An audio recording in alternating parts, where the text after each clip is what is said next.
bienvenue à Privas en Ardèche pour l'ouverture du championnat de France Enduro 24 et mixte. La discipline a un succès fou, ils sont plus de 360 au départ, une liste d'attente interminable. Ça fait plaisir à Jean-Luc Miroir et au Motoclub aussi, qui a fait un super boulot, de belles spéciales, des liaisons difficiles et puis en plus dans la crème de la crème avec les meilleurs pilotes mondiaux qui sont français et qui sont tous présents. Pierre-Alexandre René, Christophe Nambotin pour ne citer que. On va revivre cette manche en images.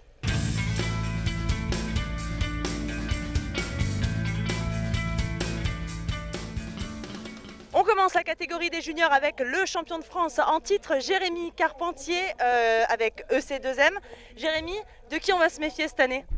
Un peu tout le monde, parce que tous ceux de l'année dernière ils vont vouloir prendre leur revanche, donc que ce soit Théo en particulier, Jérémy aussi Miroir qui va vouloir montrer qu'il était quand même bien présent avant de se blesser, Maëlig, Mika, Barnès aussi, donc c'est une catégorie très très ouverte cette année, je pense qu'il va y avoir beaucoup de vainqueurs différents.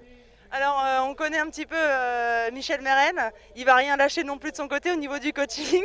Je vois dans votre sourire qu'il vous a déjà donné des grosses consignes. Oui c'est sûr, il va rien lâcher, les objectifs sont clairs, donc on verra ça samedi soir.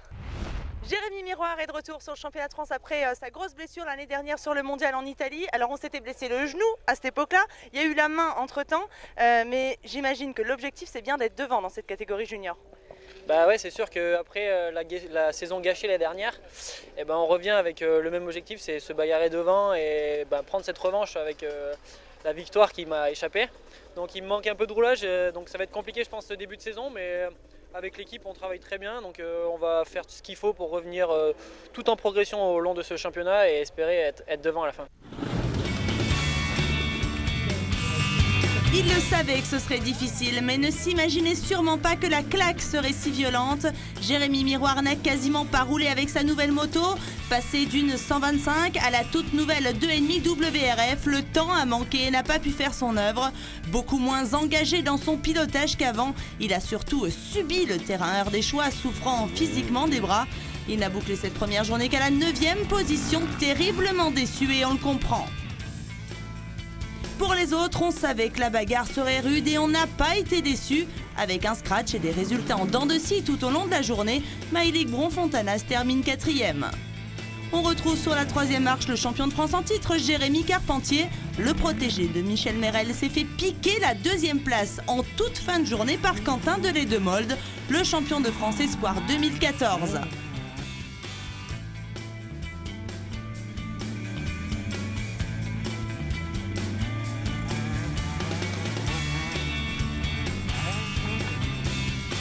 Enfin, le tout premier vainqueur de la saison, c'est Théo Bazerque qui commence 2015 sur le même tempo que la saison dernière.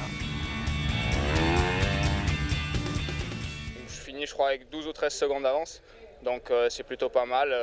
J'ai gagné comme l'année dernière la première journée, la deuxième journée je fais 9e, donc on va essayer de faire mieux demain.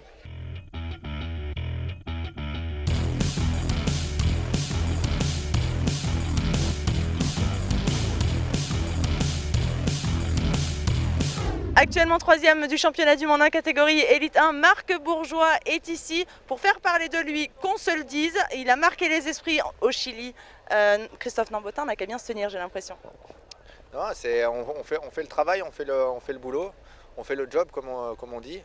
Donc le contrat pour l'instant est rempli, on était top 5, voire podium si on roulait à notre niveau. Donc on a pu voir que sur le sec ou le mouillé, on était présent avec la nouvelle Yamaha. Maintenant, il y a le championnat de France, c'est aussi un super objectif parce qu'on voit qu'il y a tous les top pilotes qui sont ici. On termine la présentation de ces catégories E1 avec le champion du monde en titre et champion de France, Christophe Nambotin. Après un bon week-end au Chili où il repart en tête leader du mondial, on arrive ici sous le beau soleil de Privas. Comment ça se présente ? Plutôt bien, ils ont fait un super boulot, on a 3 belles spéciales, un petit peu différentes d'habitude, moins de banderolés et puis en plus un petit arrosage aujourd'hui et normalement je pense que demain on devrait avoir du beau temps. Voilà, première course, il ne faut rien négliger et être à 100% pour aller chercher la première victoire. Et on va voir ça tout de suite, merci.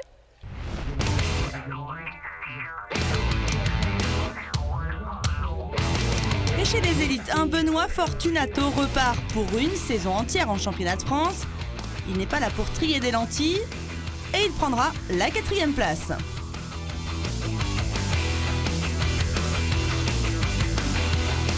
Sur la troisième marche du podium, une autre YAM, celle de Julien Gauthier qui a tout changé durant l'hiver, marque cylindrée, mais le rythme, lui, est toujours là. Arrivé en confiance sur les terres ardéchoises après ses belles prestations au Chili, Marc Bourgeois n'a pas fait la journée qu'il souhaitait. Il a fait pas mal d'erreurs, à l'image de celle-ci. Pourtant, il apprécie les spéciales dans l'herbe. Certes, donc, il termine deuxième, mais très loin de l'indéboulonnable Christophe Nambotin. Le pilote KTM remporte cette première journée avec plus d'1 minute 30 d'avance sur son dauphin et s'offre le scratch toutes catégories confondues.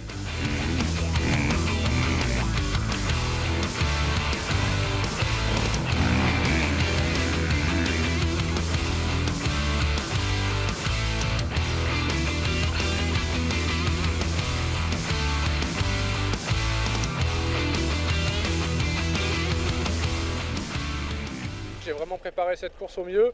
J'ai bien repéré parce que je savais que Marco allait être présent dès le début de journée. Godgot également, les spécialistes un peu de l'herbe. C'est bien tombé, c'était pas complètement de l'herbe, il y a eu pas mal de, beaucoup de cailloux et j'ai très bien entamé la journée. Ensuite, ça s'est très bien passé. Ouais. Concernant le scratch sur Pela, c'est bien ça. Bon, c'est vrai qu'aujourd'hui j'étais un petit peu avantagé en partant devant dans l'herbe. Maintenant, ma priorité c'était vraiment la catégorie dès ce matin pour marquer le pas avec mes adversaires. Mais content de gagner cette première journée de scratch, on verra la suite.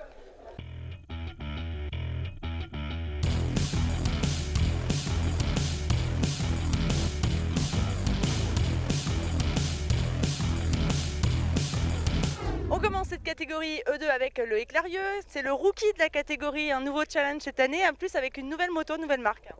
Ouais, on a tout changé pour cette première année en Elite 2, donc pour l'instant tout se passe au mieux, il y a eu l'ouverture du mondial et une classique. Vous n'avez pas choisi la facilité avec la catégorie E2 et ce Pela René qui survole tout. Voilà, c'est même pas un concurrent, il y a l'idole de la catégorie E2, je ne sais pas si on peut le dire comme ça, mais ouais, il y a un gros leader. Voilà. Actuellement deuxième de la catégorie E2 en mondial, Pierre-Alexandre René est notre meilleur français, en tout cas champion du monde 2014 dans cette catégorie-là.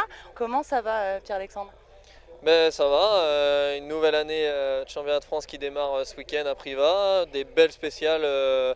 C'est la première fois que j'ai un Privas, un motoclub qui a vraiment fait des belles spéciales. Je pense qu'on va avoir une belle course.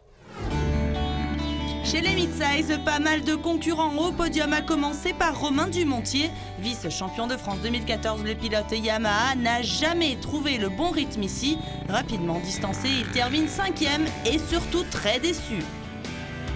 Au pied du podium, Nicolas Deparoy, le chat noir des blessures, puisqu'après le genou l'an passé, il s'est pointé ici avec un doigt cassé. En oscillant entre la 4 et 5e place, le pilote husky n'a pas pu se hisser sur la boîte. C'est le pilote TM Racing, Romain Boucardet, qui a créé la surprise. Hyper régulier, le Lozérien s'offre son premier podium de la saison, de quoi le mettre en confiance pour la suite.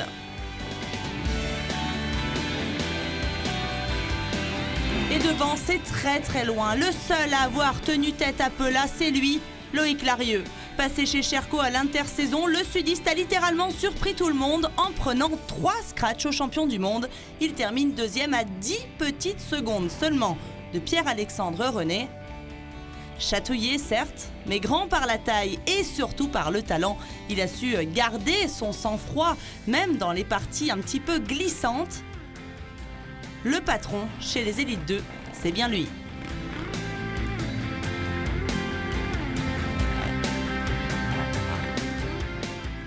À un moment donné, ça a été très chaud, même au bout du premier tour, pour espérer même passer en tête, ou au bout du deuxième tour, je sais plus. Et j'ai rien relâché, j'ai pas fait non plus d'erreur, puis lui il en a remis un peu, et bon, au final, c'est resté serré toute la journée, donc c'est déjà une très bonne journée, puisqu'en plus je lui pique 3 spéciales, donc ça c'est pris, et puis on va voir demain maintenant. Pela, on s'est pas un petit peu chatouillé aujourd'hui ? Loïc a très bien roulé. On sait qu'il va vite. Il y a des journées où il a un peu de mal à mettre tout bout à bout, mais aujourd'hui il a vraiment fait une belle journée. Et voilà, il a fallu que je pousse quand même pour aller chercher la victoire.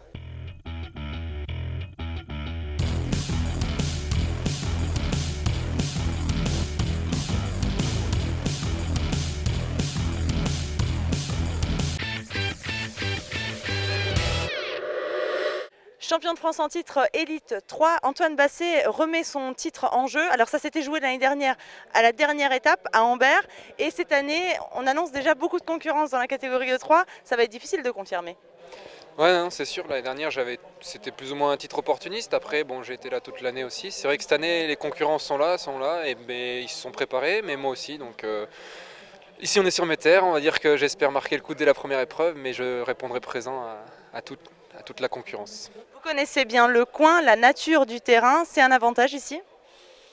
Je connais bien, ça c'est sûr. Un avantage, je pense que les autres ont bien repéré. Après, c'est sûr que moi, je sais comment réagit le terrain quand il pleut, tout ça. Donc, ouais, c'est plus ou moins un avantage. On va regarder ça tout de suite. Merci. La nature du terrain, on en parlait, elle n'a pas été un cadeau. Entre les pierres glissantes et les spéciales très physiques, Jérémy Joly en a fait les frais. Le pilote KTM Freegun retrouve doucement du rythme après sa terrible chute sur la finale du mondial à Brioude l'an passé. Encore un peu diminué, il termine 4e, mais toutefois bien distancé par le trio de tête. Jérémy Taroux se termine 3e. Le pilote Sherco retrouve le championnat de France en intégralité cette année. Après un premier tour très moyen, il réalise 6 fois le 2e chrono. On devrait le voir très rapidement encore un peu plus devant quand il aura retrouvé son meilleur niveau. En témoigne son 5e rang mondial.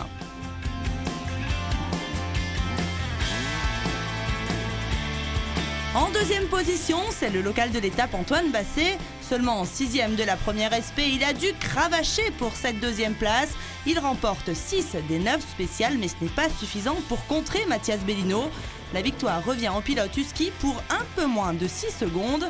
Et ça lui fait surtout du bien au moral.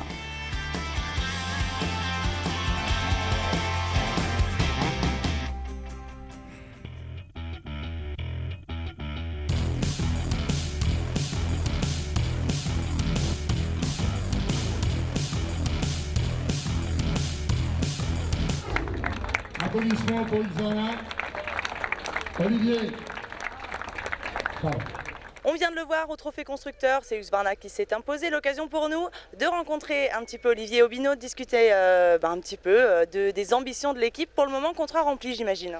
Contrat rempli, très belle première journée avec une victoire de Mathias et une victoire de Pella. On ne pouvait pas rêver mieux pour un début. Les ambitions, clairement, cette année ?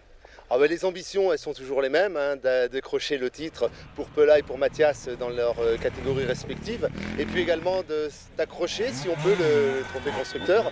On l'avait il y a 2 ans, l'année dernière c'est KTM qui l'a eu. On aimerait bien le reprendre cette année. On a quand même 2 beaux pilotes, Pella, champion du monde en titre, Mathias qui sort du Chili avec une victoire aussi presque inattendue. C'est génial. Oui, c'est génial, surtout qu'ils ont eu, pour Mathias surtout, une saison compliquée l'année dernière avec une blessure qui l'a éloigné des terrains, il a dû revenir, c'est toujours compliqué pour un sportif de revenir.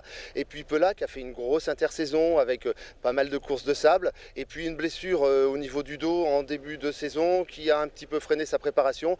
Au Chili, ils s'en sont plutôt très bien sortis tous les deux. La firme suédoise doublera la mise le lendemain.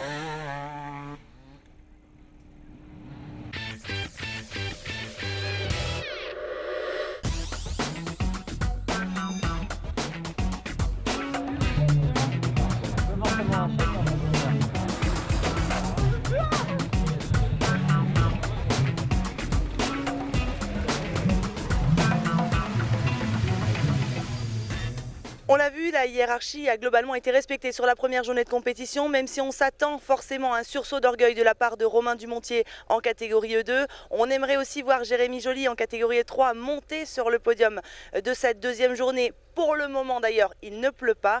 Mais avant de passer aux élites, on va jeter un œil sur les féminines et les espoirs. La catégorie des espoirs a été dominée les 2 journées par Valérian Debeau qui n'a laissé que des miettes à ses adversaires. Il est logiquement leader avec le max de points. Chez les féminines, Juliette Bérez repart de Privas 3e du championnat. Elle est précédée au classement par la Lozérienne Samantha Tichet. Enfin, Ludivine Puy signe ici un retour gagnant avec 2 victoires au compteur.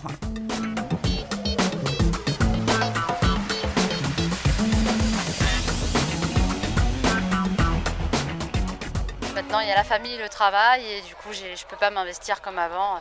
Puis maintenant, je suis quand même une pilote retraitée, c'est pas comme avant. et maman en plus. C'est quand même un plaisir de retrouver le championnat de France. C'est un réel plaisir. Je retrouve les gens qui m'ont soutenu, les gens qui me supportent depuis toutes ces années. Je retrouve des courses que je connais et du coup, pour moi, de revenir à la compétition et de faire ce que j'aime, c'est vraiment un vrai plaisir. A noter chez les juniors la blessure de Quentin Delay-de-Molde dans SP2. Deuxième la veille, le pilote TM s'est fracturé le sacrum qui l'écarte des spéciales pendant un mois. Il sera de retour pour la deuxième manche mi-juin. On repart en course. Là, c'est le jeu des chaises musicales jusqu'au dernier tour de roue chez les jeunes. Vainqueur la veille, Théo Bazerque a bien commencé la journée, mais a dégringolé au classement au fur et à mesure des spéciales et des chutes qui vont avec. Il termine 5e. Comme la veille, My League Bron-Fontanaz boucle sa journée 4e. Il semble s'être bien habitué à sa nouvelle monture Sherco, mais il faudra encore pousser pour monter sur le podium. Il perd d'ailleurs la 3e place dans l'ultime spéciale au profit de David Abgral, au guidon de la petite 125 qu'il a bien fait craquer dans tous les sens. La jeune recrue de l'équipe de France Armée Terre a totalement rempli son contrat pour cette rentrée en championnat de France. En deuxième position, c'est Mika Barnès, coutumier des performances très irrégulières. Le franco-finlandais peut inverser la tendance d'un jour à l'autre. Avec cette deuxième place, il pointe 3e au championnat de France. Enfin, Michel Merel a dû remettre les pendules à l'heure de son poulain. Jérémy Carpentier fait la journée quasi parfaite. Il remporte 7 des 9 spéciales et gagne avec 1 minute 07 d'avance sur Barnès. Qu'est-ce qui s'est passé hier soir chez Merel ? Non, ça doit rester dans le camion, hein, comme d'hab. Première journée, première engueulade, on va dire, première remontrance par le chef. Donc il fallait absolument remettre les pendules à l'heure aujourd'hui, ça a été chose faite. Donc je remporte 7 des 9 spéciales avec des bons chronos dans la ligne, même comparé aux autres élites. Donc je suis content, c'est une bonne journée.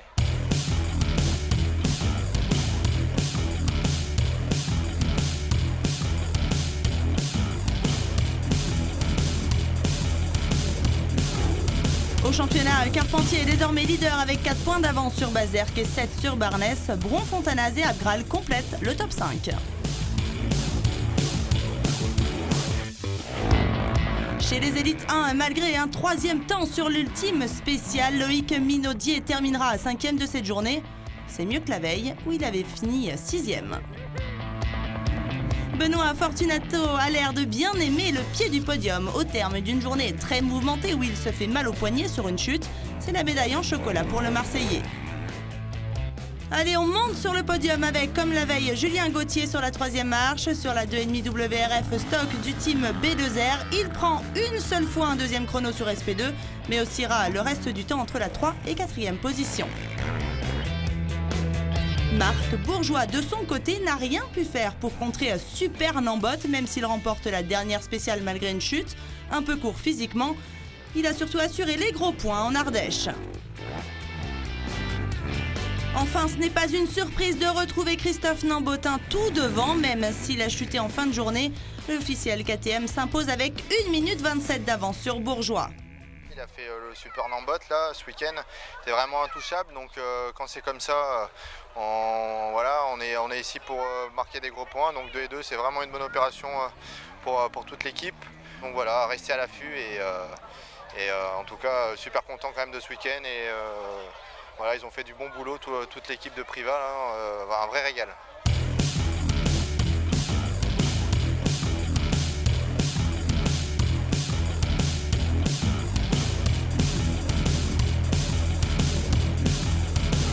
Carton plein pour Nambotte qui repart de Priva avec déjà 6 points d'avance sur Bourgeois et 10 sur Godgot.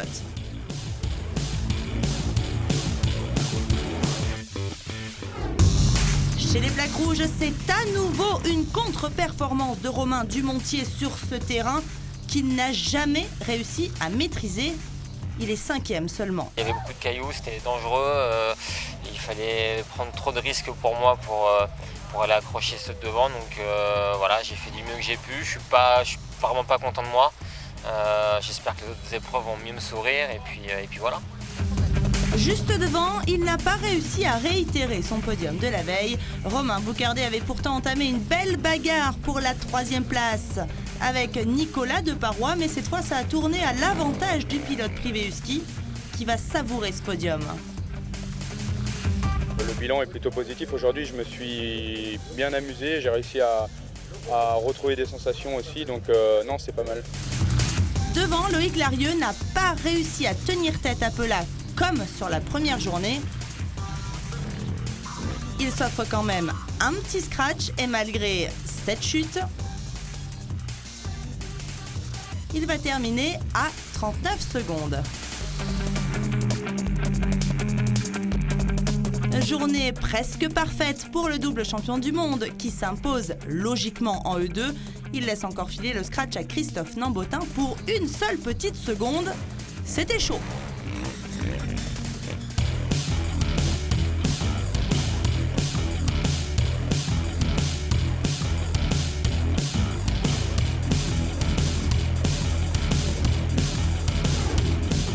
Comme son copain Nambot, Pela compte déjà 6 points d'avance sur son dauphin Loïc Larieux. De Parois est 3e à 12 longueurs du leader.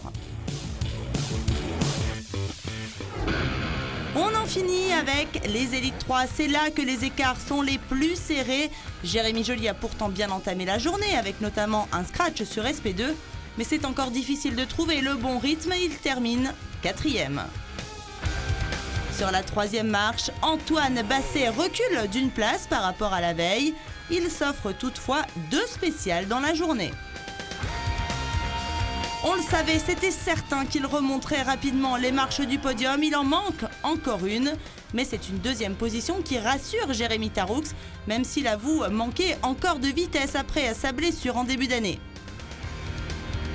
Indétrônable ce week-end, il a mené les débats de bout en bout. C'est un second succès pour Mathias Bellino en Ardèche. J'ai eu quand même 5-6 semaines d'arrêt avec ma blessure au mois de mars.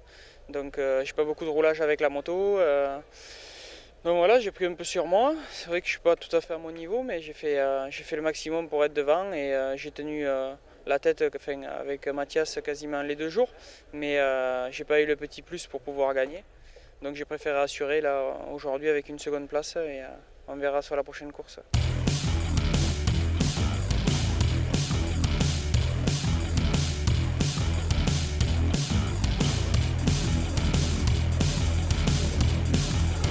Bellino est logiquement leader au championnat avec 8 points d'avance sur Taroux et Basset qui sont ex-aequo.